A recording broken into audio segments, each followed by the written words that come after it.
আমরা গত দুটো ক্লাসে কনজিউমার প্রেফারেন্স এর অ্যাকশন যেগুলো ছিল সেই অ্যাকশন গুলো নিয়ে আলোচনা করেছি এবং অ্যাকশন গুলোর শেষ যে অ্যাকশনটা আমরা পড়েছি সেটা ছিল কন্টিনিউটি অ্যাকশন। এবং কন্টিনিউটি অ্যাকশনের মূল উদ্দেশ্য ছিল যে প্রেফারেন্স রিলেশনকে, অর্থাৎ বিভিন্ন বান্ডেলের মধ্যে ভোক্তার যে পছন্দ ক্রম, সেই পছন্দ ক্রমগুলোকে প্রকাশ করার জন্য আমরা ইউটিলিটি ফাংশনকে ব্যবহার করতে পারি। ইউটিলিটি ফাংশন দিয়ে আমরা ভোক্তার বিভিন্ন বান্ডেলকে আমরা কম্পেয়ার করতে পারি। যে বান্ডেলের ইউটিলিটি নাম্বারটা বেশি হবে সেই বান্ডেলটা মোর প্রেফারেবল হবে। এবং এই একটা কন্টিনিউয়াস ইউটিলিটি ফাংশন দিয়ে যদি আমরা প্রকাশ করতে পারি ভোক্তার বিভিন্ন বান্ডেলের মধ্যে পছন্দ ক্রমকে, তাহলে আমাদের পক্ষে কনজিউমার থিওরি অ্যানালাইসিস অনেক সহজ হয়। ম্যাথামেটিক্যালি আমরা সেগুলো অ্যানালাইসিস করতে পারি। তো আমাদের আজকে আলোচনার মূল উদ্দেশ্য হবে যে কিভাবে আমরা ইউটিলিটি ফাংশন ব্যবহার করে ভোক্তার প্রেফার্ড বান্ডেল যেটা বা ইউটিলিটি ম্যাক্সিমাইজিং বান্ডেল যেটা, সেটা আমরা কিভাবে খুঁজে বের করতে পারি। এটাকে আমরা বলছি যে কনজিউমার্স ইউটিলিটি ম্যাক্সিমাইজেশন প্রবলেম। এই প্রবলেমটার যে ফরম্যাট সেটা হলো, বা এটা যে ডেসক্রিপশন সেটা হলো যে ভোক্তার একটা কনসামশন সেট আছে। কনসামশন সেটের মধ্যে থেকে তার একটা বাজেট আছে, সেই বাজেটের মধ্যে থেকে সে কনসামশন সেটে কিছু অংশ সে অ্যাভেল করতে পারে, কিছু অংশ সে তার আয়ত্তাধীন থাকে। আর যেগুলো বাজেটের বাইরে, সেগুলো কনসামশন সেটে থাকলেও সেগুলো সে ভোগ করতে পারে না। এই যে তার যে ফিজিবল রিজিয়ন কনসামশন সেটের মধ্যে, যেটাকে আমরা বাজেট সেট বলি, যেটাকে আমরা সেই বাজেট সেট থেকে বা ফিজিবল রিজন থেকে সে একটা বান্ডেল চুজ করবে, যে বান্ডেলটাকে ম্যাক্সিমাম ইউটিলিটি দিবে, ম্যাক্সিমাম ইউটিলিটি ভ্যালু দিবে। সেটা আমাদের খুঁজে বের করতে হবে। এই জন্য আমরা প্রবলেমটাকে আমরা অনেক সময় এভাবে লিখি যে ম্যাক্সিমাইজ ইউটিলিটি বা ইউটিলিটি ফাংশন। ইউটিলিটি ফাংশনকে আমরা ইউ দিয়ে লিখি। এটা হচ্ছে function of X commodity bundle constitute. X হচ্ছে আমাদের ভেক্টর বান্ডেল, সেটা X one X two X three বিভিন্ন কমোডিটি থাকে সেটা। আর এখানে এক্স এর মানটা আমরা নন নেগেটিভ ধরি, আমরা এক্সটা এটা দিয়ে অনেক কিন্তু জিরো নন নেগেটিভ। এবং সেই এক্সটাকে চুজ করে কনসামশন সেট থেকে, এবং কনস্ট্যান্ট আমরা এখানে আউট করি, সেটা হলো subject to budget constant. Budget constant আমরা টি এক্স দিয়ে, টি হচ্ছে দ্রব্যের দাম আর এক্স হচ্ছে দ্রব্যের পরিমাণ। দুটো গুণ করলে আমরা তার এক্সপেন্ডিচার পাই। এক্সপেন্ডিচারটা তার ওয়েলথের চেয়ে, ইনকামের চেয়ে বা ওয়েলথের চেয়ে বেশি হতে পারবে। এটা যদি একটু গ্রাফিক্যালি যদি চিন্তা করি, এটাকে আমরা ভোক্তার একজন কনসাম্পশন সেট আছে, এটা আমরা জানি এক্স ওয়ান এক্স টু দুটো কমোডিটি যদি থাকে, এটা বলছে আমরা কনসাম্পশন সেট। এখানে বিভিন্ন বান্ডেল আছে, যে বান্ডেল গুলো সে কনজিউম করতে পারে। তার মধ্যে থেকে আমরা একটা বাজেট সেট দিয়েছি, বলেছি যে তার একটা বাজেট সেট আছে। বাজেট সেটটাকে আমরা টিএক্স দিয়ে লিখেছি। আমরা টিএক্স হচ্ছে এক্স হচ্ছে দুটো কমোডিটি কনটেক্সটে P one X one plus P two X two equal to ওই পি ওয়ান এক্স ওয়ান হচ্ছে এক্স ওয়ান এর পিছনে ব্যয়, পি টু এক্স টু হচ্ছে এক্স টু এর পিছনে ব্যয়, আর ডাব্লিউ হচ্ছে তার বর্ধিত। আর এর ভিতরে যদি আমরা আসি, সেটা আমাদের ইন্ডিকেট করে যে লেস দেন ইকুয়াল টু, আমরা ইনপুট যদি করি আমরা এই পুরো সেটটাকে ইন্ডিকেট করে, এটা বলছি না বাজেট সেট। এটা বলছি না বাজেট সেট। বাজেট সেটকে আমরা অনেক সময় সংক্ষেপে বি দিয়ে দিই। এই বাজেট সেটটা কিসের উপর ডিপেন্ড করে? ডিপেন্ড করে প্রাইসের উপর, ডিপেন্ড করে প্রাইস ভেক্টরের উপর, এবং ওয়েলথের উপর ডিপেন্ড, দুটো বিষয়ের উপর ডিপেন্ড করে বাজেট সেটটা। যদি ফর এক্সাম্পল পি ওয়ান যদি হ্রাস পায়, তাহলে এই বাজেট সেটটা রোটেট করে আর উপর দিকে সরে। পি টু যদি হ্রাস পায়, এটা এদিকে রোটেট করবে, বাজেট সেটটা একটু বড় হবে। ওয়েল যদি বৃদ্ধি পায়, এটা প্যারালালি উপর দিকে শিফট করতে পারবে। তাহলে এই বাজেট সেটটা দুটো বিষয়ের উপর নির্ভর করে, একটা হচ্ছে প্রাইস ভেক্টরের উপরে, একটা ওয়েলথের উপর নির্ভর করে। প্রাইস এবং ওয়েলথ চেঞ্জ হলে বাজেট সেটটাও চেঞ্জ হবে, বাড়বে বা কমবে। তাহলে এটা আমাদের এই সাবজেক্ট টু বা বাজেট আমাদের বাজেট কনস্ট্রেন্ট। এই বাজেট সেটের মধ্যে থেকে যে কোনো একটা বান্ডেল চুজ করতে হবে, যে বান্ডেলটা তাকে ম্যাক্সিমাম ইউটিলিটি দিবে। যেটা বলছি আমরা ইউটিলিটি ম্যাক্সিমাইজেশন প্রবলেম যেটা বলছি। এই যে equality function, utility is a function of commodity bundle constitute. এখানে এক্স ভেক্টর বলছি, এটাকে আমরা এক্স ওয়ান এবং এক্স টু দুটো কমোডিটি আছে এখানে। আমরা এই ইউটিলিটি ফাংশন থেকে দেখে আমরা একটু প্লট করি ইউটিলিটি ফাংশনকে। সাধারণত ইউটিলিটি ফাংশনটা যদি টু কমোডিটি থাকে, ইউটিলিটি ফাংশন একটা থ্রি ডিমেনশনাল হবে। কারণ ইউটিলিটি ফাংশনকে যদি আমরা এভাবে চিন্তা করি, ইউটিলিটি ফাংশনকে দুটো কমোডিটি আছে, x1 কমোডিটি বলছি আর x2 কমোডিটি বলছি। এদিকে আমরা ইউটিলিটি বলছি, আমরা ইউটিলিটি ভ্যালু যেটা x1 এবং x2 উপর ডিপেন্ড করে। এই যে সে বিভিন্ন বান্ডেল গুলো কনজিউম করে, বান্ডেল করতে বিভিন্ন ইউটিলিটি পায়। আমরা এটাকে বলতে পারি ইউটিলিটি ফাংশন কোনো একটা থ্রি ডিমেনশনাল একটা ডায়াগ্রাম যদি চিন্তা করি। তো এই ইকুইটি ফাংশনটা এটা থ্রি ডিমেনশনাল ডায়াগ্রাম, এটা হচ্ছে ফ্লো, এটা হচ্ছে পুরো অংশটুকু। বিভিন্ন বান্ডেল থেকে বিভিন্ন রকম ইকুইটি পায়, এটাকে বলছে ইকুইটি ফাংশন বলছে। এই ইকুইটি ফাংশনটাকে আমরা টু ডিমেনশনাল ড্র করার জন্য, থ্রি ডিমেনশন থেকে টু ডিমেনশনাল ড্র করার জন্য আমরা করি কি বিভিন্ন ইকুইটি লেভেলে এই ফাংশনটা স্লাইস নিই আমরা, স্লাইস ক্রস সেকশন একটা স্লাইসের মতো দিলাম, দিলে এটা যদি আমরা এই স্লাইসে যদি একটা শ্যাডো চিন্তা করি, ফ্লোরের মধ্যে একটা শ্যাডো দেখা যাবে বিভিন্ন স্লাইস, উপর থেকে নিলে শ্যাডোটা উপর দিকে হবে, নিচের থেকে নিলে শ্যাডোটা উপর নিচের দিকে হবে। এগুলোকে আমরা ইন্ডিফারেন্স কার্ভ হিসেবে এখানে প্লট করি, ইন্ডিফারেন্স কার্ভ হিসেবে। তাহলে এই ইন্ডিফারেন্স কার্ভগুলো মূলত এই ইকুইটি ফাংশন থেকে আসে, ইকুইটি ফাংশন।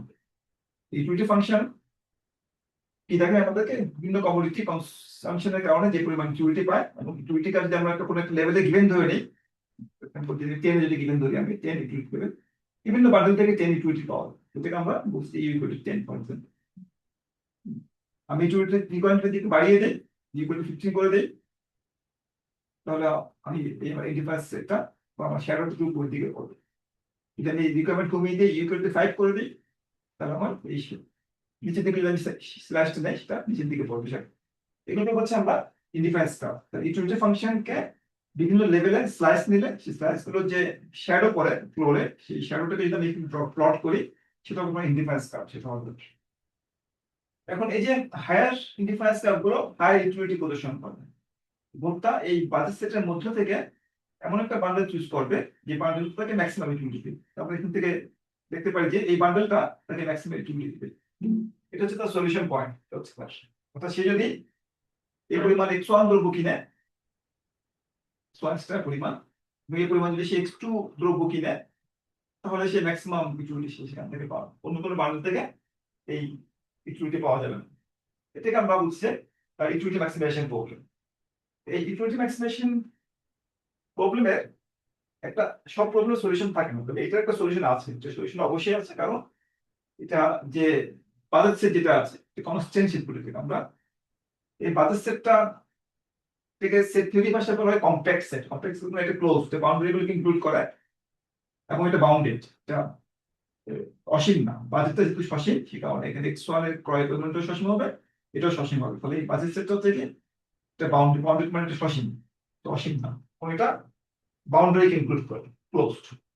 যে সকল সেট গুলো ক্লোজড এবং বাউন্ডেড সেগুলোকে বলা হয় কমপ্যাক্ট সেট। এই যে বাজেট সেট, এই বাজেট সেট হলো একটা, এই বাজেট সেটটা বি দিয়ে লিখেছি আমরা, এটা হচ্ছে একটা compact set. Compact set, budget set হচ্ছে কমপ্যাক্ট সেট। কমপ্যাক্ট মানে এটা ক্লোজড, বাউন্ডারিকে ইনক্লুড করে, প্লাস সেটা বাউন্ডেড। বাউন্ডেড মানে সেটা অসীম না, সেটটা বাউন্ডেড। এই দুটো বৈশিষ্ট্যের কারণে আমরা বলছি যে এই বাজেট সেটটা হচ্ছে একটি ক্লোজ কমপ্যাক্ট সেট। সেট থিওরিতে একটা থিওরি আছে, সেটা হলো যে যেকোনো কমপ্লেক্স সেটের উপর যদি আমি একটা ইউটিলিটি ফাংশনকে ম্যাক্সিমাইজ করি, ইউটিলিটি ফাংশন যদি কন্টিনিউয়াস ইউটিলিটি ফাংশন হয়, তাহলে অবশ্যই একটা সলিউশন পাওয়া যাবে। যেহেতু ইউটিলিটি ফাংশনটা কন্টিনিউয়াস এবং এটা একটা কমপ্যাক্ট বাজেট সেটের উপর ম্যাক্সিমাইজ করা হচ্ছে, সে কারণে এটা একটা সলিউশন পাওয়া যায়। ফলে ইউটিলিটি ম্যাক্সিমাইজেশন প্রবলেমের সলিউশন আছে। এই সলিউশনটাকে আমরা কি বলি? এই সলিউশনটাকে বলি আমরা ডিমান্ড সেট বা ডিমান্ড ফাংশন বলে থাকি। এই যে প্রবলেম, এই প্রবলেমের যে সলিউশন, সলিউশন মানে এই পয়েন্টটাকে আমরা সলিউশন, ম্যাক্সিমাম ইউটিলিটি। যে বান্ডেলটা কিনলে ম্যাক্সিমাম ইউটিলিটি পাওয়া যাবে, সে বান্ডেলটাকে বলছি আমরা সলিউশন বান্ডেল বলছি। আমরা কাজ সলিউশন বের করছি, এই এক্স এর সলিউশন বের করছি, বান্ডেলটা বের করছি। এই যে সলিউশনটা পাবো আমরা, এই সলিউশনটা হবে আমার, যেহেতু ম্যাট্রিক্স প্যারামিটার, এই প্রবলেমের দুটো প্যারামিটার আছে, পিটা হচ্ছে প্যারামিটার, ডাব্লিউটা হচ্ছে প্যারামিটার। প্যারামিটার কি? প্যারামিটার হচ্ছে আননোন কনস্ট্যান্ট, যেগুলো আমরা এখানে মান দেওয়া নাই, পি এর মান, ডাব্লিউ এর মান দেওয়া নাই, এগুলো কনস্ট্যান্ট পি এবং ডাব্লিউ। সে কারণে এগুলো তো প্রবলেমের প্যারামিটার। এবং যখন প্রবলেমটাকে সলভ করব, এই সলিউশনটা প্রকাশিত হবে in terms of the parameter of the problem. যে কারণে এই যে আমি সলিউশনটা পাবো এক্স এর, সলিউশনটা কি হবে? ফাংশন অফ প্যারামিটার হবে, একটা হচ্ছে পি, একটা হচ্ছে ডাব্লিউ। ই এবং ডাব্লিউ এর আকারে সলিউশনটা পাওয়া যাবে। এই সলিউশনটাকে বলা হয় ওয়ালেসিন ডিমান্ডের গ্রুপ। ওয়ালেসিন ডিমান্ড। তাহলে ইকুইটি ম্যাক্সিমাইজেশন প্রবলেম সলভ করে আমরা যে সলিউশন পাবো, সেই সলিউশনটাকে বলা হবে কি ওয়ালেসিন ডিমান্ড। আরেকটা সলিউশন আছে, আরেকটা এখানে জিনিস পাওয়া যায় সেখান থেকে, 2 নম্বর যে আইটেমটা পাওয়া যায় এই প্রবলেম সলিউশন থেকে, সেটাকে বলা হয় ভ্যালু ফাংশন। এটা হচ্ছে সলিউশন, আমরা একটা ডিমান্ড ফাংশন পেয়েছি সলভ করে, এবং এই সলিউশন থেকে যখন আমরা অবজেক্টিভ ফাংশনে বসিয়ে দিব তখন আমরা আরেকটা আইটেম পাবো, এটা থেকে বলা হয় কি ভ্যালু ফাংশন। ভ্যালু ফাংশনটা হলো যে ইউ এক্স যেটা আছে, সেখানে যদি আমি ইউ এক্স এর জায়গায় এক্স এর মানটা বসিয়ে দিই, এক্স মানে সলিউশনটা বসিয়ে দিই, আমি এক্স পি ডাব্লিউ সলিউশনটা বসিয়ে দিই, তাহলে এটা একটা কম্পাউন্ড বা কমপ্লেক্স ফাংশন। ইউ এটা function of P and W, আবার ইউটা ফাংশন অফ এক্স, এই দুটোকে আমি সংক্ষেপে লিখতে পারি ভি দিয়ে লিখতে পারি, P W function P and W. এটা একটা ইন্ডিয়ান কমপ্লেক্স ফাংশন। প্রথমত এক্স এর ফাংশন, তারপর ইউ এর ফাংশন, দুটো ফাংশন একত্রিত করে আমি ভি দিয়ে লিখতাম। তো এটাকে বলছি আমরা ইনডাইরেক্ট ইউটিলিটি ফাংশন, ডিভিশনের নাম বলছে। তাহলে দুটো আইটেম পাচ্ছি আমরা এই সলিউশন থেকে ইউটিলিটি ম্যাক্সিমাইজেশন প্রবলেমের। একটা হচ্ছে যে আমি প্রেফার্ড বান্ডেলটা পাচ্ছি, যেটাকে বলা হচ্ছে ওয়ালেসিন ডিমান্ড। আর 2 নম্বর হচ্ছে প্রেফার্ড বান্ডেলটাকে যখন আমরা ইউটিলিটি ফাংশনে বসাবো, তখন সে যে ইউটিলিটি পাবে সেটা হচ্ছে ম্যাক্সিমাম ইউটিলিটি। যে প্রেফার্ড বান্ডেল থেকে সে যে ইউটিলিটি পায় সেটাকে বলে ম্যাক্সিমাম ইউটিলিটি, এর চেয়ে বেশি ইউটিলিটি পাওয়া সম্ভব নয় ওই প্রাইস এবং ওয়েলথে। এটাকে বলছে আমরা ইনডাইরেক্ট ইউটিলিটি ফাংশন। তাহলে ইউটিলিটি ম্যাক্সিমাইজেশন প্রবলেম সলভ করে আমরা দুটো আইটেম পাবো, একটা হচ্ছে ওয়ালেসিন ডিমান্ড, আরেকটা হচ্ছে ইনডাইরেক্ট ইউটিলিটি ফাংশন। এই দুটো জিনিস পাবো। এই যে দুটো আইটেম পেলাম আমরা ইকুইটি ম্যাক্সিমাইজেশন প্রবলেম সলভ করে, এই দুটো আইটেমের কিছু বৈশিষ্ট্য অবজার্ভ করা যাবে। এই ইকুইটি ফাংশনের থেকে যে আমরা ডিমান্ড ফাংশন পেয়েছি, সেই ডিমান্ড ফাংশনের কতগুলো প্রপার্টিজ আমরা অবজার্ভ করবো ডিমান্ড ফাংশনের। এই সলিউশন থেকে আমরা এই যে সলিউশনটা পেয়েছি, আমরা এই সলিউশনটা পাওয়ার জন্য আমরা সাধারণত এখানে ফার্স্ট অর্ডার কন্ডিশন অ্যাপ্লাই করি। কন্ডিশন অ্যাপ্লাই করে আমরা এই সলিউশনটা পেয়ে, এখানে আমি সরাসরি সলিউশনটা লিখে দিয়েছি। সলিউশনটা কিভাবে পাওয়া যায় সেটা আমি এখানে বলি নি। সলিউশনটা কিভাবে বের করতে হবে কোন একটা ইকুইটি ফাংশন থেকে, সেটা করার জন্য আমাকে বা এই সলিউশনগুলো পাওয়ার জন্য আমাকে এখানে ফার্স্ট অর্ডার কন্ডিশন অ্যাপ্লাই করতে হবে। ফার্স্ট অর্ডার কন্ডিশনটা অ্যাপ্লাই করার জন্য সাধারণত আমরা প্রথমত এই প্রবলেমটাকে, এই প্রবলেম যেটা কনস্ট্যান্ট ম্যাক্সিমাইজেশন প্রবলেম, এখান থেকে আমরা সাধারণত ল্যাগ্রেঞ্জ ফাংশন এসে দিয়েছি।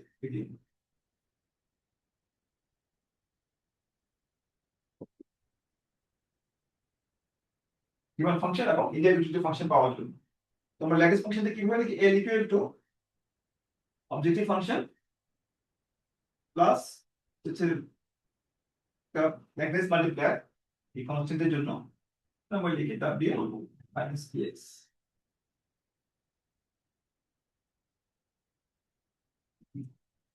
এটা আমাদের ল্যাগ্রেঞ্জ ফাংশন। ল্যাগ্রেঞ্জ ফাংশন, তো আমরা সাধারণত এই ল্যাগ্রেঞ্জ ফাংশন থেকে আমরা এখানে এই কনস্ট্যান্ট ম্যাক্সিমাইজেশন পরিবর্তে আমরা ল্যাগ্রেঞ্জ ফাংশন থেকে ম্যাক্সিমাইজ করি। এখানে আমাদের কার সাপেক্ষে ম্যাক্সিমাইজ করি, একটা হচ্ছে এক্স এর সাপেক্ষে, আর ল্যামডা একটা কনস্ট্যান্ট আমি যুক্ত করেছি, এই ল্যামডার সাপেক্ষে আমরা ম্যাক্সিমাইজ করি। দুটো চলকের সাপেক্ষে এটা আমরা ম্যাক্সিমাইজ করি। ম্যাক্সিমাইজেশনের শর্ত হলো যে আমরা ক্লাসিক্যাল ম্যাক্সিমাইজেশন পদ্ধতি ফলো করি, সেখানে আমাদের del L del X equal to 0, অর্থাৎ ভিত্তিকে ডিফারেন্সিয়েশন করি del U X by del X, আর এটাকে ডাব্লিউ সাপেক্ষে এক্স এর সাপেক্ষে ডিফারেন্সিয়েশন করলে 0 হবে, এটাকে এক্স এর সাপেক্ষে ডিফারেন্সিয়েশন করলে ল্যামডা পি হবে equal to 0, the first two conditions. আর সেকেন্ড কন্ডিশনটা হলো যে আমি এল কে আমি ল্যামডার সাপেক্ষে ডিফারেন্সিয়েট করব। তো ল্যামডার সাপেক্ষে ডিফারেন্সিয়েট করলে এটা 0 হয়ে যাবে, এখানে ল্যামডা নাই। আর এখানে আমরা আসলে মূলত যে আমাদের যে কনস্ট্যান্ট ফাংশন সেটাকে আমরা ফেরত পাই, ডাব্লিউ মাইনাস এক্স ইউ। এটা হচ্ছে, এগুলো হচ্ছে আমাদের ফার্স্ট অর্ডার কন্ডিশনস। এই ফার্স্ট অর্ডার কন্ডিশনস থেকে সলভ করে আমরা কি পাবো? আমরা এই যে ডিমান্ড ফাংশন লিখলাম একটু আগে সলিউশন, সেই এখান থেকে এই দুটো কন্ডিশনকে যখন সলভ করে সলিউশন বের করি, সেখান থেকে আমরা ডিমান্ড ফাংশন পাবো, এবং ডিমান্ড ফাংশন গুলোকে অবজেক্টিভ ফাংশনে বসিয়ে ইনডাইরেক্ট ইকুইটি ফাংশন পাবো। এই ফার্স্ট অর্ডার কন্ডিশন কিছু ইন্টারপ্রিটেশন আমি লক্ষ্য করি, কিছু ইকোনমিক ইন্টারপ্রিটেশন আছে ফার্স্ট অর্ডার কন্ডিশনের।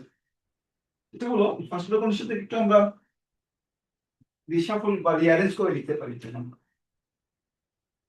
যদি রিঅ্যারেঞ্জ করে লিখি, সেটা হলো যে প্রথমটা হলো del U X, del X equal to, যদি আমি ডান দিকে নিয়ে যাবো, এটা একটা আমাদের ফার্স্ট অর্ডার কন্ডিশনস। আরেকটা কন্ডিশন ছিল কি, যে ডাব্লিউ ইকুয়াল টু পিএক্স বা এক্সপেন্ডিচার ইকুয়াল টু ইনকাম বা ওয়েলথ। আমি প্রথমটাকে একটু ব্যাখ্যা করি, এই ফার্স্ট অর্ডার কন্ডিশন থেকে কি বোঝায় আমাদের। এটা প্রথমটা হচ্ছে আমাদের, এটা হচ্ছে আমাদের ইউটিলিটি ফাংশনের differentiation with respect to x. এখানে এক্স হচ্ছে ভেক্টর, এখানে x1 এবং x2 দুটো কমোডিটি আছে। যদি একটু ভেঙে লিখে দেবো, তাহলে x1 দুটো কমোডিটি থাকলে আর খুব বেশি কমোডিটি থাকতে পারে, আর এখানে হচ্ছে আমার x1 x2 দুটো কমোডিটি আছে আমার। ঠিক একইভাবে এখানে আমার দুটো প্রাইস আছে, p1 দুটো কমোডিটি, আর বেশি কমোডিটি থাকলে প্রাইস বেশি থাকে।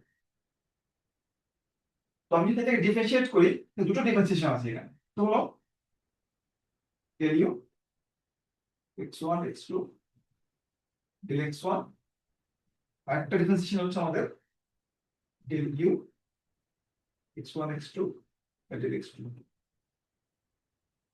আমি এক্সপ্লানেশনটাকে ডিফারেন্সিয়েট একবার x2 এর সাথে ডিফারেন্সিয়েট।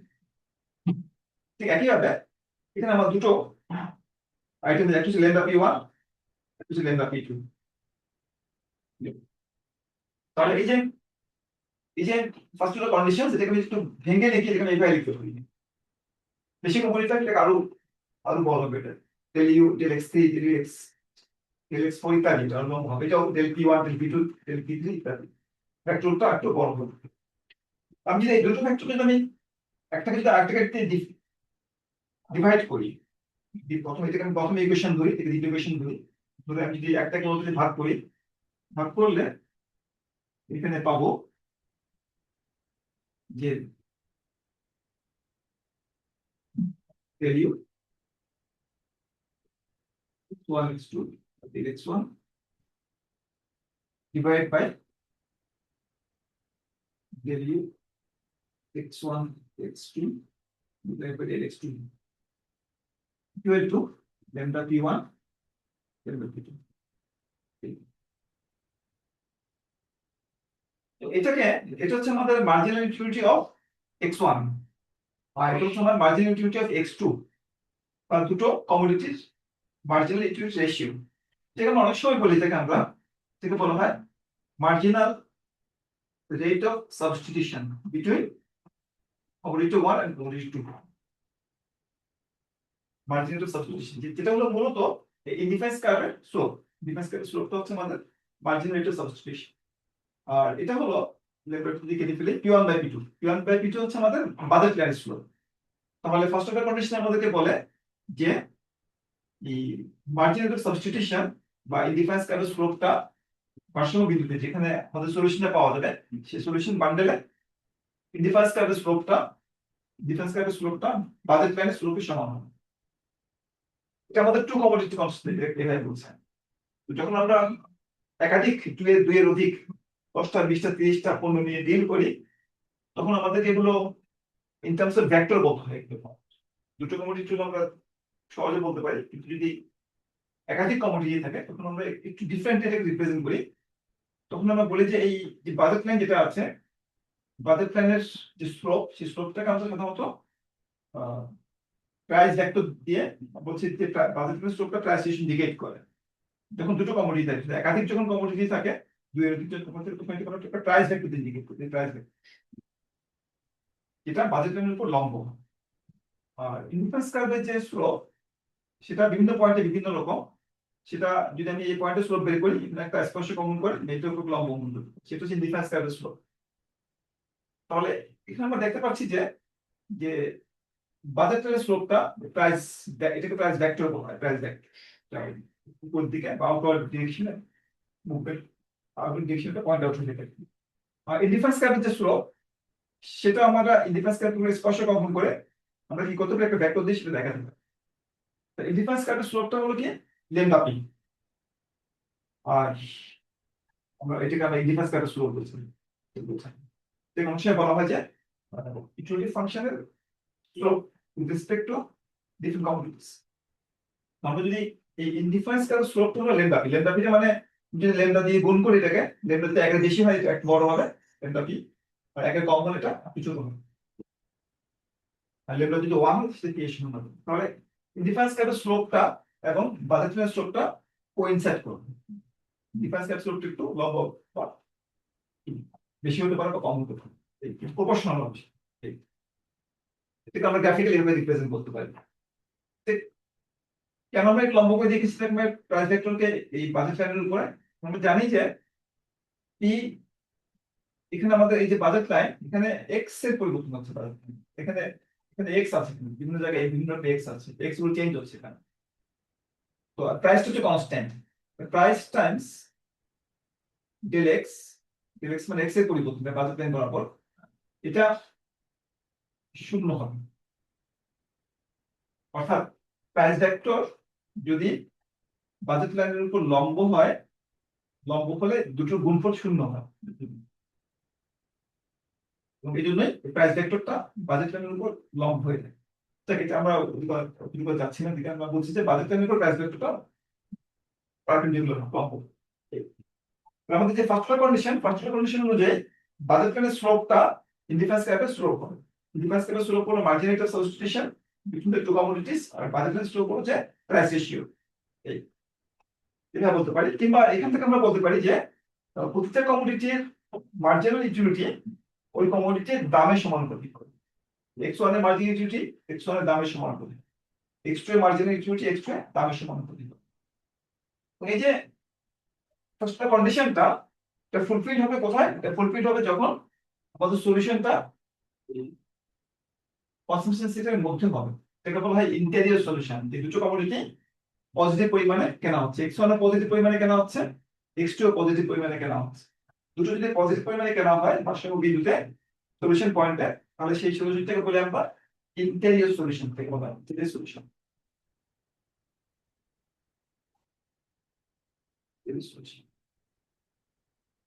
আর যখন সলিউশনটা কর্নার পয়েন্টে হয়, এখানে কিংবা এখানে হয়, তখন সেই সলিউশনটাকে বলি আমরা বাউন্ডারি সলিউশন বলছি। দেখেন আমরা কিন্তু যে কেস আছে যেখানে যদি ইনভার্স কার্ভ যদি স্টিপার হয়, স্টিপার হয় বাজার লাইনের তুলনায় সব জায়গায়, তখন আমরা কর্নার সলিউশন পাই। কিংবা ফ্ল্যাটার হয়, ফ্ল্যাটার হয় সর্বত্র বাজার লাইনের তুলনায়, সেক্ষেত্রে আমরা কর্নার সলিউশন অন্য জায়গায় পেতে পারি। তাহলে কিছু কিছু কেস আছে যেখানে কর্নার সলিউশন পাওয়া যায়। কিংবা ইনডিফারেন্স কার্ভগুলো যদি এখানে স্ট্রেট লাইন হয়, স্ট্রেট লাইন কখন হয়? যখন পারফেক্ট সাবস্টিটিউট হয় দুটো কমোডিটি, x1 এবং x2 পারফেক্ট সাবস্টিটিউট হলে আমাদের এই ডিফারেন্স কার্ভটা স্ট্রেট লাইন হয়, এবং সেক্ষেত্রে আমাদের কর্নার সলিউশন পাওয়া যায়। আইদার এখানে সলিউশন পাওয়া যাবে অথবা এখানে সলিউশন পাওয়া যাবে। কিংবা আমাদের যদি ডিফারেন্স কার্ভটা যদি পারফেক্ট কমপ্লিমেন্ট হয়, তখন সেক্ষেত্রে আমাদের ডিফারেন্স কার্ভগুলো এরকম এল শেপড হয়। সেক্ষেত্রে আমরা সলিউশন পাই, তবে সেই সলিউশন গুলো আমরা এই ক্লাসিক্যাল অপটিমাইজেশন প্রবলেম দিয়ে বের করতে পারি। তাহলে ক্লাসিক্যাল অপটিমাইজেশন প্রবলেম দিয়ে বা ফার্স্ট অর্ডার কন্ডিশন দিয়ে সলিউশন শুধুমাত্র তখনই বের করা যাবে যখন সলিউশনটা ইন্টেরিয়র সলিউশন হবে। আর দুটো কমোডিটি পজিটিভ পরিমাণে কেনা হয় পার্শ্ববর্তী বিন্দুতে, পার্শ্ববর্তী বিন্দুতে যদি পজিটিভ পরিমাণে কেনা হয়, তখনই শুধুমাত্র আমরা এই ফার্স্ট অর্ডার কন্ডিশনটা অ্যাপ্লাই করে এই ক্লাসিক্যাল অপটিমাইজেশন প্রবলেমের ফার্স্ট অর্ডার কন্ডিশনটা অ্যাপ্লাই করে আমরা সলিউশনটা বের করতে পারবো, বা ডিমান্ড ফাংশনটা বের করতে পারবো। কিন্তু অন্যান্য কেসে যদি আমাদের ইনডিফারেন্স কার্ভটা যদি স্ট্রেট লাইন হয়, বা দ্রব্য দুটো যদি পারফেক্ট সাবস্টিটিউট হয়, কিংবা দ্রব্য দুটো যদি পারফেক্ট কমপ্লিমেন্ট হয়, যেক্ষেত্রে আমাদের ইনডিফারেন্স কার্ভগুলো এল শেপ হয়ে এল এর মতো হয়ে থাকে, কর্নার থাকে, সেক্ষেত্রে আমাদের সলিউশনটা আর এই ফার্স্ট অর্ডার কন্ডিশন দিয়ে বের করা হবে। এখন আমাদেরকে অল্টারনেটিভ মেথড ব্যবহার করতে হবে। সাধারণত আমরা যে অল্টারনেটিভ মেথডটা ব্যবহার করি সেটাকে বলা হয় কি কোন টাকার কন্ডিশন। কোন টাকার কন্ডিশন নন লিনিয়ার প্রোগ্রামিং এ ব্যবহার করা হয়। দুটাকা কন্ডিশন অ্যাপ্লাই করে আমরা কর্নার সলিউশন গুলো বের করতে পারি। সেখানে আমরা পরে আসবো, আমরা সেই ধরনের প্রবলেম নিয়ে ডিল করবো তখন। তো আমরা এখানে দেখছি যে ইন্টিগ্রাল সলিউশনের ক্ষেত্রে ফার্স্ট অর্ডার কন্ডিশন অ্যাপ্লাই করে আমরা কি করতে পারি যে অপটিমাল পয়েন্ট যেটা, অপটিমাল ডিমান্ড বান্ডেল যেটা, সেটা আমরা বের করতে পারি। এটা বা ডিমান্ড ফাংশনটা আমরা বের করি। তাহলে এই দেখুন আমরা কি করলাম, ডিমান্ড ফাংশন কিভাবে বের করতে হয় ফার্স্ট অর্ডার কন্ডিশন সলভ করে ইন্টিগ্রাল সলিউশনের ক্ষেত্রে সেটা দেখালাম। এখন এই যে ডিমান্ড ফাংশন পাওয়া যাবে, সেই ডিমান্ড ফাংশনের কি কি বৈশিষ্ট্য অবজার্ভ করবো। এই যে ইকুইটি ম্যাক্সিমাইজেশন প্রবলেম সলভ করে একটা ইকুইটি ফাংশনকে, কন্টিনিউয়াস ইকুইটি ফাংশনকে সলভ করে আমরা যে ডিমান্ড ফাংশন পেলাম, সেই ডিমান্ড ফাংশনের কি কি বৈশিষ্ট্য আমরা অবজার্ভ করি, এটাকে বলা হয় প্রপার্টিজ অফ দ্য ওয়ালেস মাস।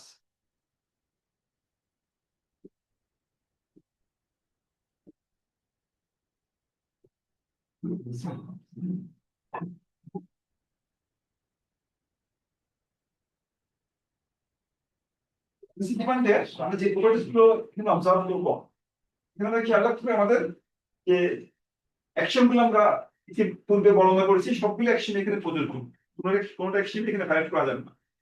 আমাদের ডিজায়ারেবিলিটি যে তিনটা অ্যাকশন ছিল, মনোটোনিসিটি, স্ট্রং মনোটোনিসিটি, লোকাল নন সিচুয়েশন, সেখান থেকে আমরা লোকাল নন সিচুয়েশন অ্যাসাম্পশন থেকে গ্রহণ করেছি। সেখান থেকে এটা উইকেস্ট অ্যাসাম্পশন, এটা এদিকে অ্যাক্টিভিটি আমরা বাড়িয়ে দেয়, সে কারণে আমরা লোকাল নন সিচুয়েশন অ্যাকশনটা ধরে নিব, কন্টিনিউটি অ্যাকশনটা আমরা ধরে নিব, কমপ্লিটনেস এবং রেশনালিটি বা ট্রান্সিটিভিটি অ্যাকশন বা রেশনাল কনজিউমার, সেগুলোকে আমরা ধরে নিচ্ছি। এবং কনভেক্সিটি অ্যাকশন যেটা আমরা ব্যবহার করেছি, তাহলে যে অ্যাকশন গুলো আমরা পড়েছি সব অ্যাকশনে যদি প্রযোজ্য হয়, সেক্ষেত্রে আমরা যে ইকুইটি ম্যাক্সিমাইজেশন প্রবলেম সলভ করে ডিমান্ড ফাংশন পাবো, সেই ডিমান্ড ফাংশনের মধ্যে কিছু বৈশিষ্ট্য অবজার্ভ করা যাবে যদি ওই অ্যাকশন গুলো যদি ফুলফিল হয়। প্রথম বৈশিষ্ট্যটা হলো যে ডিমান্ড ফাংশনটা আমরা পাবো, সেই ডিমান্ড ফাংশনটা হবে homogeneous of degree zero in price level. Number বৈশিষ্ট্য যেটা অবজার্ভ করা যাবে হচ্ছে হোমোজেনাস, অর্থাৎ ডিমান্ড ফাংশনটা homogeneous of degree zero in price and wealth। Homogeneous degree zero মানে কি, যে আমি যদি প্রাইস এবং ওয়েলথ কে একই অনুপাতে বৃদ্ধি করি, 5% করে প্রাইস বাড়িয়ে দিই সব প্রত্যেকটা কমোডিটি, এবং কনজিউমার ওয়েলথ 5% বাড়িয়ে দিই, তাহলে ডিমান্ডের কোনো পরিবর্তন হবে না। তারপরে এইভাবে কিন্তু অনেক সময় যে যদি আমি আমার যে পি এবং ডাব্লিউ, পি কম যদি ল্যাম্বডা অনুপাতে বাড়িয়ে দিই, ডাব্লিউ কে ল্যাম্বডা অনুপাতে বাড়িয়ে দিই, তাহলে কি হবে, এটা মানে যে ডিমান্ড ফাংশন যেটা আছে পি ডাব্লিউ, এটা ল্যাম্বডা বাই এটাকে 0 ডিগ্রি ইনফ্লুয়েন্স করব, ল্যাম্বডা বাই 0 মানে 1, অর্থাৎ ডিমান্ড ফাংশনটা কোনো পরিবর্তন হবে না। ঠিক আছে, বলা হচ্ছে যে homogeneous of degree 0 in price level, প্রত্যেকটা কমোডিটির প্রাইসকে এবং ভোক্তার ওয়েলথকে যদি একই অনুপাতে বাড়ানো হয় 5%, 10% বা 20% করে, তাহলে ভোক্তার যে ডিমান্ড যে কমোডিটি যে ডিমান্ড বা ডিমান্ড ফাংশন, সেটা কোনো পরিবর্তন হবে না। কেন হয়, কারণ যখন আমরা প্রাইস এবং ওয়েলথকে একই অনুপাতে বাড়াই, তখন ভোক্তার যে বাজেট যেটা আছে, সেই বাজেট কোনো পরিবর্তন হয় না। সোয়ান এক্স টু, এই যে ভোক্তার যে বাজেট সেটা আছে, আমরা বলেছি যে কিসের উপর নির্ভর করে বাজেট সেটটা, নির্ভর করে প্রাইস এবং ওয়েলথের উপর ডিপেন্ড করে। যদি প্রাইস পরিবর্তন হয়, বাজেট সে চেঞ্জ হবে, ওয়েলথ পরিবর্তন হলে বাজেট সে চেঞ্জ। কিন্তু আমি যদি প্রাইস এবং ওয়েলথ দুটোকে যদি একই অনুপাতে বৃদ্ধি করে, আমি এটাকে কি ল্যাম্বডা অনুপাতে বাড়িয়ে দিলাম, এটাকে আমি ল্যাম্বডা অনুপাতে বাড়িয়ে দিলাম, তাহলে এই বাজেট সেটের কোনো পরিবর্তন হবে না, এটা আগের মতোই থাকবে। সবগুলো যদি একই অনুপাতে বাড়িয়ে দেওয়া হয়, প্রত্যেক কমোডিটির প্রাইসকে এবং ওয়েলথকে একই অনুপাতে বাড়ানো হলে আমাদের ফর এক্সাম্পল আমি যদি প্রাইসকে বাড়িয়ে দিই 10% করে, এটা 10% নিচে চলে আসবে, আবার ওয়েলথকে 10% বাড়িয়ে দিলে এটা আগে জায়গায় ফিরে যাবে। এই জন্য যখন প্রাইস এবং ওয়েলথকে একই অনুপাতে বাড়ানো হয়, বাজেট সেটটা আনচেঞ্জ থাকে, পরিবর্তন হয় না। যেহেতু বাজেট সেট আনচেঞ্জ আছে এবং পি এবং ডাব্লিউ পরিবর্তনের কারণে ইকুইটি ফাংশনের কোনো পরিবর্তন হয়নি, ইকুইটি ফাংশনটা যা ছিল তাই রয়ে গেছে, তাই সলিউশন পয়েন্ট যেটা ছিল আগে, এই সলিউশন পয়েন্টটা আগের মতোই থাকে। সলিউশন দুটো কমোডিটির যে চয়েসের পরিমাণ, ডিমান্ডের পরিমাণ সেটা আগে বলি। সুতরাং থেকে বলছি আমরা যে ডিমান্ড ফাংশনস আর homogeneous of price, homogeneous of degree zero in price and wealth. Price and wealth কে একই অনুপাতে বৃদ্ধি করা হলে ডিমান্ডের কোনো পরিবর্তন হবে না, ডিমান্ড ফাংশনটা একই রকম হবে। এটা এক নম্বর প্রপার্টিস, এটা খুব ইজি প্রপার্টিস। আর দুই নম্বর প্রপার্টিসটা হলো যে এটা ওয়াল্লাস ল মেনে চলে, স্যাটিসফাইস ওয়াল্লাস ল। ডিমান্ড ফাংশন গুলো ওয়াল্লাস লকে স্যাটিসফাই করে। ওয়াল্লাস লটা কি? ওয়াল্লাস ল হলো যে ভোক্তার কাছে যে বাজেট আছে সে বাজেটের পুরোটুকুই সে খরচ করে দিবে, কোনো বাজেট সে সেভিংস শিডিউল রাখে না বা উদ্বৃত্ত রাখে না। যেহেতু কমোডিটি থেকে ইকুইটি পাওয়া যায় সেই জন্য সে কমোডিটি কিনে যখন পর্যন্ত তার টাকা আছে। থেকে বলছে আমরা দুই নম্বর যে পয়েন্ট সেটা হচ্ছে যে ডিমান্ড ফাংশনস, ডিমান্ড ফাংশন আমরা সেইভাবে লিখি কি এক্স পি ডাব্লিউ, এটা হচ্ছে demand functions. Demand function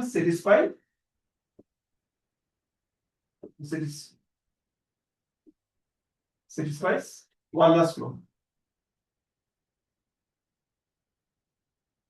Wallace law কি যে expenditure p Times x, extra হলো কি, এক্সটা হলো আমাদের pw, এটা ডিমান্ড যেটা কিনছে সে, p এবং w এর দাম, এটা হচ্ছে এক্সপেন্ডিচার, এক্সপেন্ডিচার এটা কার সমান হবে? w সমান। এটা বলে ওয়াল্লাস ল, যে ভোক্তা তার যে একজন ভোক্তার যে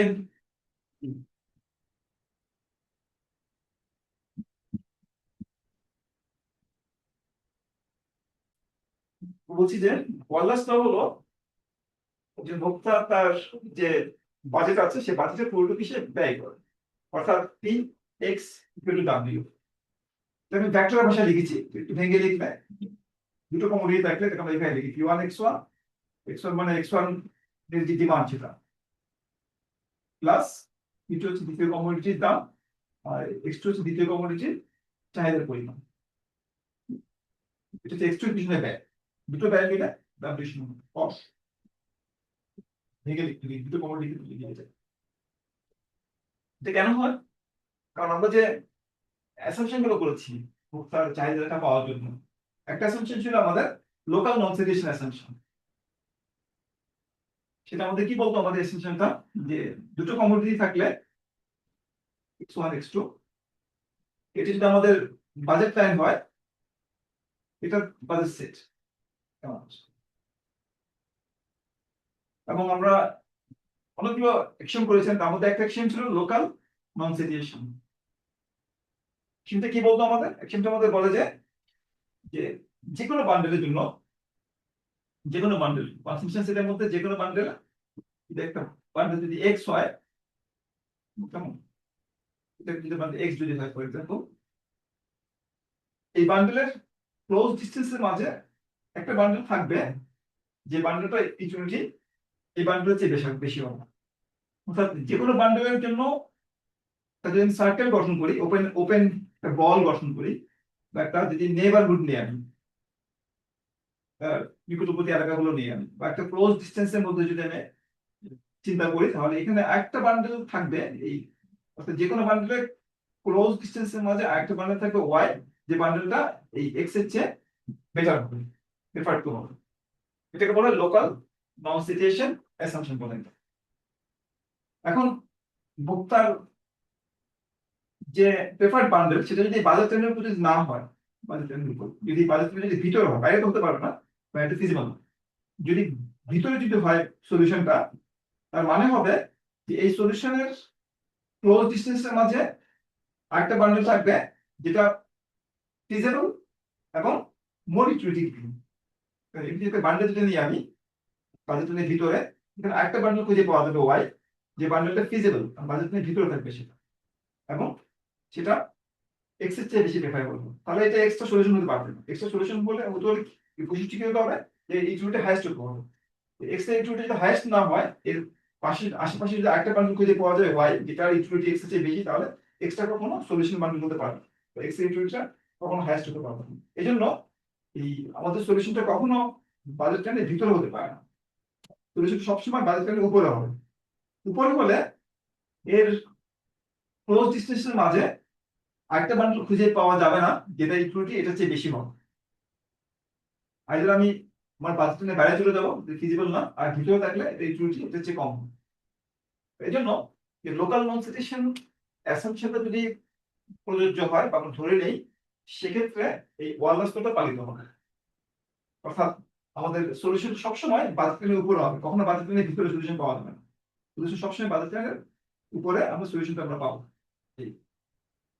এটা হচ্ছে আমাদের ওয়ারলেস ল, যে স্যাটিসফাইড হয় এই ডিমান্ড ফাংশন যদি ওয়ারলেস লকে স্যাটিসফাই করে, তার একটা ব্যাখ্যা। এটা হচ্ছে আমার সেকেন্ড প্রপার্টি। সেকেন্ড প্রপার্টিটা আমরা কি বলছি, যে যে ডিমান্ড ফাংশন গুলো আমরা পাবো সেগুলো ওয়ারলেস ল মেনে চলবে, অর্থাৎ সলিউশনটা সবসময় বাজেট লাইনের উপরে হবে। এটা আমাদের 2 নম্বর প্রপার্টিস। 3 নম্বর প্রপার্টিস হলো আমাদের যে আমরা যে সলিউশনটা পাবো এখানে আমাদের যে অ্যাসাম্পশনটা কার্যকর থাকে। এই সেকেন্ড প্রপার্টির ক্ষেত্রে আমাদের কোন অ্যাসাম্পশনটা কার্যকর থাকছে, যে লোকাল নর্ম সেট। আর থার্ড যে প্রপার্টি সেটা ক্ষেত্রে আমাদের কনভেক্সিটি অ্যাকশনটা কার্যকর থাকবে। আমরা বলেছি যে প্রেফারেন্স সেটটা কনভেক্স সেট, সেটার ভিত্তিতে আমরা থার্ড প্রপার্টিটা আমরা ডেসক্রাইব করি।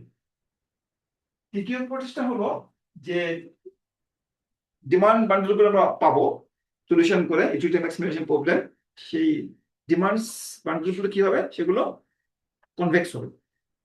অর্থাৎ প্রেফারেন্স যদি কনভেক্স হয় তাহলে আমরা যে ডিমান্ড বান্ডেল পাবো বা ডিমান্ড পাবো ইকুইটি ম্যাক্সিমাইজেশন প্রবলেম সলভ করে, সেই ডিমান্ড গুলো কি হবে, কনভেক্স হবে। ডিমান্ড গুলো অর্থাৎ ডিমান্ড সেটটা কনভেক্স হবে, ডিমান্ড সেটটা বা ডিমান্ড পয়েন্টটা কনভেক্স হবে। দেখে আমরা অংশ এভাবে লিখি, if preference is convex, preference আমরা অনেক সময় এই চিহ্ন দিয়ে টাকা প্রেফারেন্স ইজ কনভেক্স, এটা আমাদের একটা অ্যাকশন দেব। প্রেফারেন্স যদি কনভেক্স হয় তাহলে আমরা যে একটু আগে ইকুইটি ফাংশন আঁকলাম থ্রি ডাইমেনশনে, আমরা বলেছি যে এটা equity function, x commodity, x1 commodity, x2 commodity, এটা আমাদের ইকুইটি ফাংশন, এটা x1 এবং x2 এর উপর ডিপেন্ড করে। তাহলে এখানে বিভিন্ন বান্ডেলে বিভিন্ন ইকুইটি আছে, এটা আমাদের ইকুইটি ফাংশন। তো যদি আমাদের এই প্রেফারেন্স সেটটা যদি কনভেক্স হয়, প্রেফারেন্স সেটটাকে আমরা কখন কনভেক্স বলি, যখন যে কোনো বান্ডেলের জন্য আমাদের একটা at least as good S set গঠন করি, বা এই সেট যে কন্ট্রোল সেট গঠন করি, আপার কন্ট্রোল সেট, আপার কন্ট্রোল সেটটা কনভেক্স হবে। এই এটাকে বলা হয় প্রেফারেন্স ইজ কনভেক্স। প্রেফারেন্সকে কখন কনভেক্স বলা হয়, যখন কনসেনসাস সেটের মধ্যে যে কোনো একটা বান্ডেল নিয়ে সেই বান্ডেলে যদি আমরা বেটা সেট গঠন করি, যেটাকে আমরা অনেক সময় বলি আপার কন্ট্রোল সেট, বা at least as good as set, x এর চেয়ে ভালো বা তার সমান পছন্দের যে বান্ডেলগুলো আছে সেটাকে বলে আমরা at least as good as set, বা আপার কন্ট্রোল সেট, বা বেটা সেট, বিভিন্ন নাম রাখতে পারি আমরা। তো ওই সেটটা যদি কনভেক্স হয়, কনভেক্স মানে যে কোনো দুটো পয়েন্ট যোগ করলে ওই সেটের মধ্যে অবস্থান করবে। যদি কনভেক্স হয় তাহলে আমরা এখান থেকে যে ইকুইটি ফাংশনটা পাবো, এখান থেকে সেই ইকুইটি ফাংশনটা কিরকম হবে, ইকুইটি ফাংশনটা কোয়াসি কনকেভ হবে। তাহলে if the preference is convex, preference যদি কনভেক্স হয়, preference সেটটা যদি, তাহলে এখান থেকে যে ইকুইটি ফাংশন পাওয়া যাবে সেই ইকুইটি ফাংশনটা কি হবে, দেন the equity function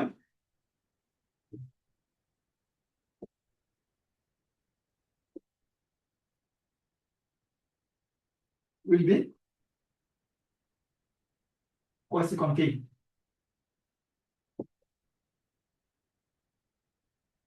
তবে বিভিন্ন ধরনের ফাংশন আছে, একটা ফাংশন হলো quasi concave ফাংশন।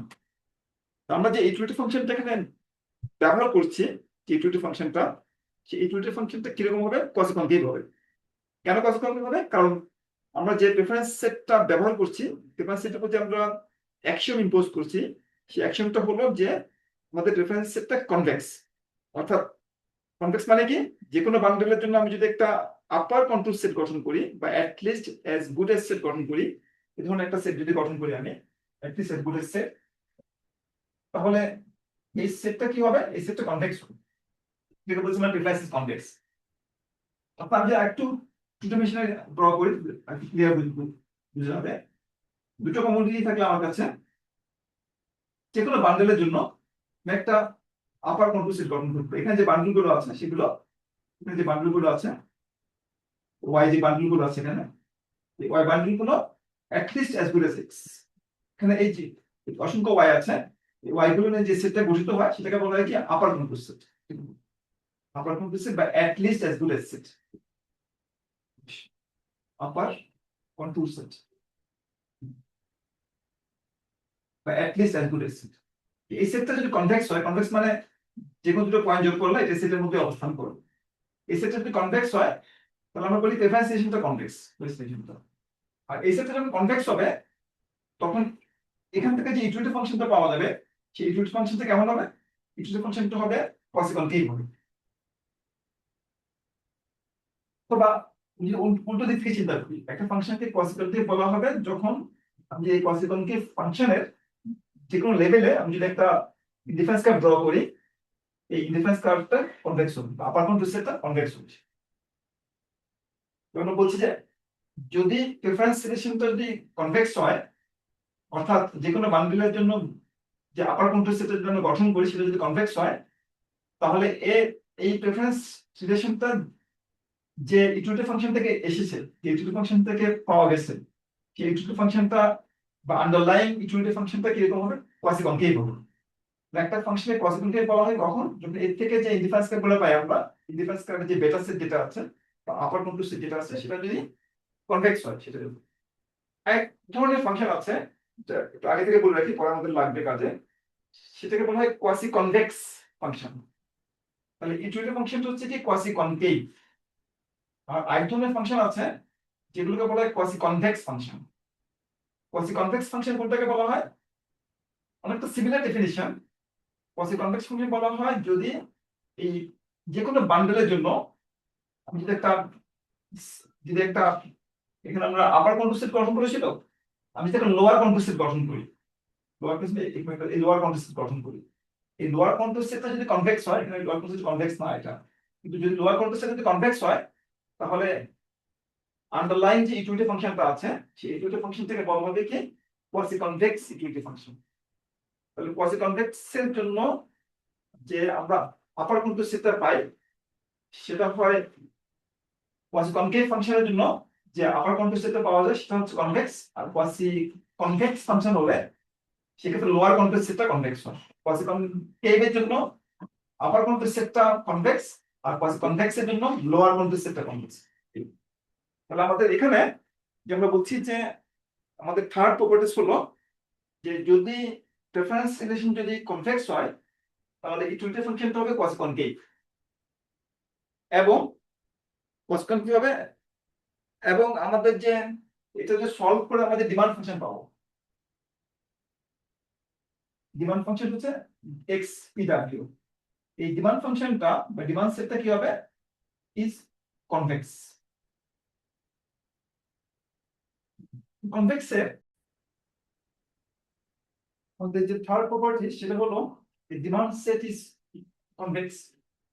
অর্থাৎ যদি আমাদের মাল্টিপল সলিউশন পাওয়া যায় সেক্ষেত্রে আমাদের যদি এক্স একটা যদি সলিউশন হয়, কি ডাব্লিউ লিখি, সিমিলারলি যদি এক্স প্রাইম যদি একটা সলিউশন হয়, ডিমান্ড সেটে এলিমেন্ট হয়, দেন আমরা যদি দুটোকে কম্বাইন করি, এক্স এবং এক্স প্রাইম কম্বাইন করে আরেকটা বান্ডেল গঠন করি এক্স প্রাইম, যেটা হলো আমাদের alpha X plus X equal to X prime equal to 1 minus alpha X prime. তাহলে এই যে আমরা এই কম্বাইন করলাম বা কনভেক্স কম্বিনেশন গঠন করলাম, সেটাও কি হবে যে আমাদের এই ডিমান্ড সেটে অন্তর্ভুক্ত হবে, ডিমান্ড সেট এলিমেন্ট হবে। এটাকে বলছি আমরা ডিমান্ড সেট ইজ কনভেক্স। অর্থাৎ এক্স এবং এক্স প্রাইম দুটো যদি ডিমান্ড সেটে এলিমেন্ট হয় তাহলে দুটো কনভেক্স কম্বিনেশন এটা এলিমেন্ট হবে। এটা কখন সত্যি হয়?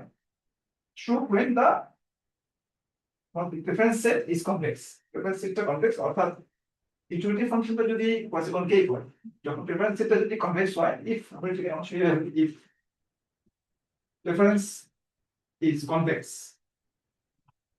দেন ইউটিলিটি ফাংশনটা হয় কি কনকেভ হয়, ইজ কনকেভ।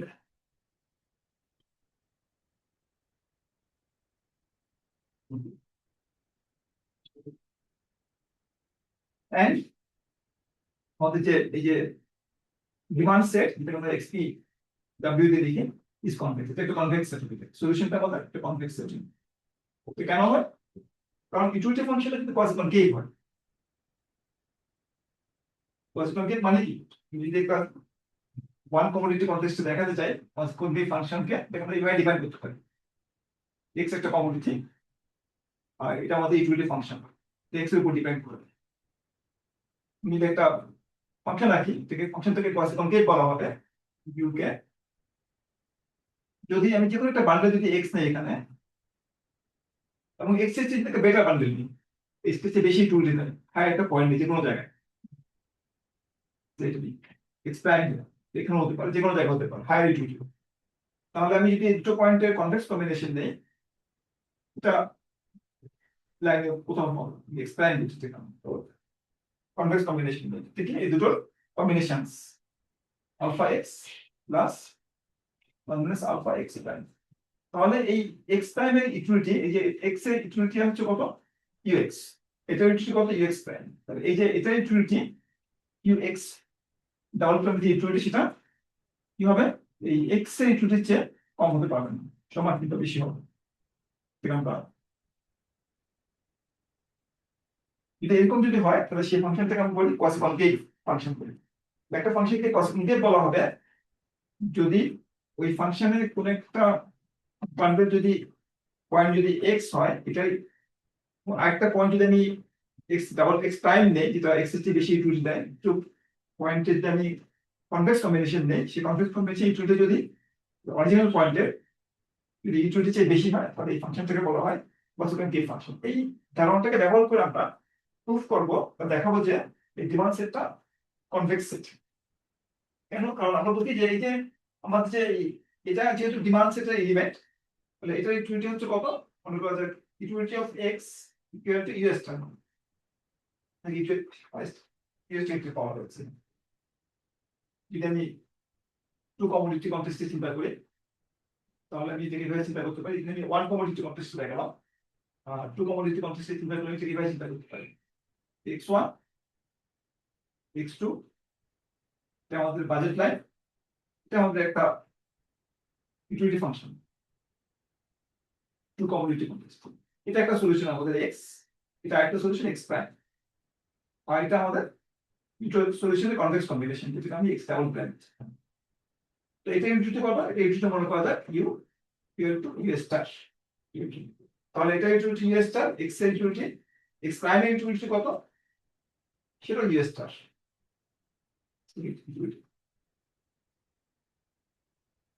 এবং যেহেতু এটা ডিমান্ড পয়েন্ট, এটা কনস্ট্যান্ট আমাদের বাজেট কনস্ট্যান্ট স্যাটিসফাই করে, তাহলে এই এক্স এর যে এক্সপেন্ডিচার, এক্সপেন্ডিচার আমরা কিভাবে লিখি, পিএক্স, এটা এক্সপেন্ডিচারটা ডব্লিউ চেয়ে কম, কারণ এটা ফিজিবল ডিমান্ড সেটটা। এবং আমাদের যে এক্স প্রাইম যেটা আছে, সেটার এক্সপেন্ডিচারও ডব্লিউ চেয়ে কম, বা এটা ফিজিবল, এক্স প্রাইম এবং এক্স ফিজিবল। এবং দুটো ফিজিবল যদি হয়, তাহলে দুটো কনভেক্স কম্বিনেশন যদি আমরা নেই, কনভেক্স কম্বিনেশন হচ্ছে পি এক্স ডাবল প্রাইমের যে এক্সপেন্ডিচার, সেটা কত, সেটা হচ্ছে পি টাইমস, এটাকে কিভাবে লিখে দিচ্ছি আমরা, alpha X plus 1 minus alpha X prime, এভাবে লিখছি। বা এটাকে আরেকটু ভেঙে লেখা যায়, alpha times P X plus 1 minus alpha times P X prime. তাহলে পি এক্স যদি ফিজিবল হয়, পি এক্স প্রাইম যদি ফিজিবল হয়, এই দুটো কনভেক্স কম্বিনেশনে ফিজিবল হবে, অর্থাৎ এটা এক্সপেন্ডিচারটা ডাব্লিউ এর চেয়ে কম হবে। এবং যেহেতু আমাদের এই এক্স এর যে ইউটিলিটি এবং এক্স প্রাইমের যে ইউটিলিটি, এই দুটো কনভেক্স কম্বিনেশনের যে ইউটিলিটি, এক্স প্রাইম ইউটিলিটি, সেটা এই এক্স এর চেয়ে কম হতে পারে, ইউটিলিটি ফাংশনটা কনস্ট্যান্ট, অর্থাৎ এক্স প্রাইমের ইউটিলিটি যদি এটাকে আমরা এখানে সংক্ষেপে লিখি, যে এক্স প্রাইমের যে ইউটিলিটি সেটা অবশ্যই যে এক্স কিংবা দুটো ইউনিটের সমান এক্স প্রাইম, এই দুটো ইউনিট এটাকে আমরা অনেক সময় স্টার দিয়ে লিখি, এটা হচ্ছে কম হতে পারে। যেহেতু এই এক্স প্রাইমটা ফিজিবল এবং এটা ইউটিলিটিটা ইউএসটা হচ্ছে কম না, সুতরাং আমরা বলতে পারি যে এটাও একটা ডিমান্ড সেটের এলিমেন্ট, কারণ এটা ডিমান্ড সেটের ইউটিলিটি ম্যাক্সিমাইজ করছে। তখন আমরা বলতে পারি যে দ্যাট ইজ যে x prime is also an element of the demand set. এটা আমাদের দেখার উদ্দেশ্য ছিল। অর্থাৎ যদি ইকুইটি ফাংশনটা কনকেভ হয়, অর্থাৎ ডিফারেন্সিয়েশন যদি কনভেক্স হয়, তাহলে আমাদের x এবং x প্রাইম যদি দুটো সলিউশন হয় বা ডিমান্ড সেটের এলিমেন্ট হয়, তাহলে দুটো ডিমান্ড সেটের যে convex combination x double prime, সেটাও আমাদের কি হবে, ডিমান্ড সেটের এলিমেন্ট হবে, সেটা আমরা এভাবে আরবিট করতে পারি। তো আমার মনে হয় আমরা এখানে আমাদের আলোচনা আজকের মতো শেষ করতে পারি।